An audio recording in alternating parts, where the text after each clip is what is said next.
Hi friends, ఈరోజైతే carrot సగ్గుబియ్యం పాయసం అయితే ప్రిపేర్ చేసుకుందాము. ఇది చాలా హెల్దీ పాయసం అండి.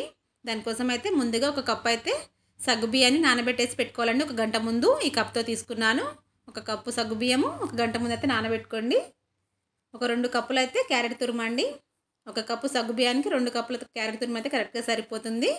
సగ్గుబియ్యాన్ని అయితే పొయ్యి మీద పెట్టేసుకొని ఒక 3 కప్పులు అయితే వాటర్ వేసేసుకొని ఉడకబెట్టుకోవాలండి. తర్వాత ఒక ప్యాన్లో పొయ్యి మీద 2 స్పూన్స్ అయితే నెయ్యి వేసుకోండి. నెయ్యి వేసుకొని మనం తురుము పెట్టుకున్నాం కదా క్యారెట్, దాన్ని అయితే వేసుకొని పచ్చివాసన పోయేంత వరకు అయితే వేయించుకోవాలండి. క్యారెట్ మొత్తం పచ్చివాసన పోయే వరకు వేయించండి. ఇది హెల్దీ అండ్ చలవ కూడా చేస్తుందండి. సగ్గుబియ్యం వేస్తాం కదా మనము. చాలా మంచి పాయసం అండి ఇది. బెల్లం వేసి చేస్తాం కాబట్టి ఇంకా హెల్దీ అండి ఇది. ఇది మొత్తం పచ్చివాసన పోయే వరకు అయితే చిన్న మంట పైన అయితే కాసేపు అయితే ఫ్రై చేసుకోండి, ఒక 5 మినిట్స్.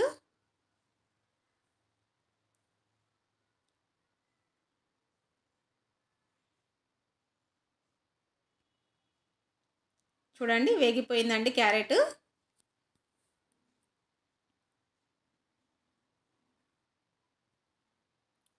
ఇప్పుడు మనం ఉడకబెట్టుకున్నాం కదా సగ్గుబియ్యము, దాంట్లో అయితే క్యారెట్ని అయితే వేసేసుకోండి.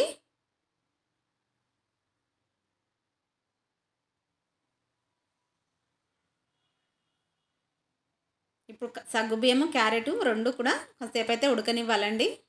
ఒక 10 నిమిషాలు అయితే అలాగే ఉడకనివ్వండి చిన్న మంట పైనే.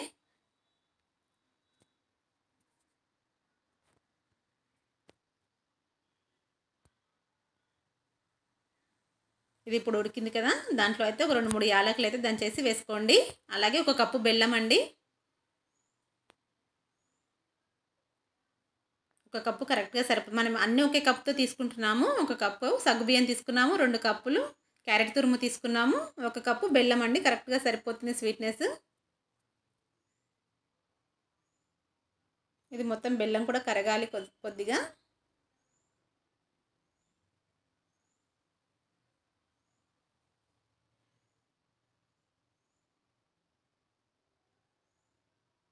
ఇలా బెల్లం కరిగి మొత్తం అయితే ఉడికేసింది కదండి. చూడండి ఇలా రావాలి. మనం ముందుగానే కాచి చల్లారబెట్టుకోవాలండి పాలు, చిక్కటి పాలు. అవైతే దీంట్లో వేసేసుకోండి.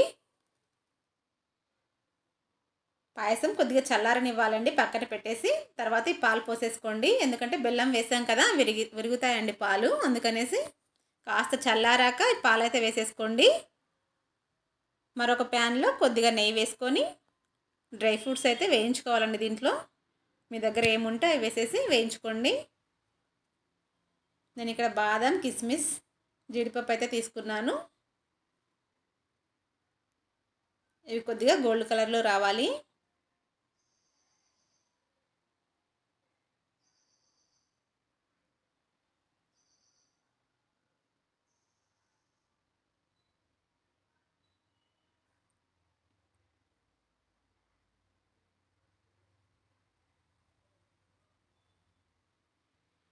చూడండి వేగిపోయాయి కదా. ఇప్పుడు నెయ్యితో సహా పాయసంలో వేసేసుకోండి అవి.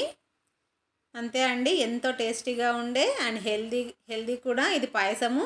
చాలా టేస్టీగా ఉంటుందండి. తప్పకుండా ట్రై చేయండి. నచ్చితే కనుక లైక్ చేసి సబ్స్క్రైబ్ అయితే చేసుకోండి. తప్పకుండా ట్రై చేయాల్సిన పాయసం అండి ఇది.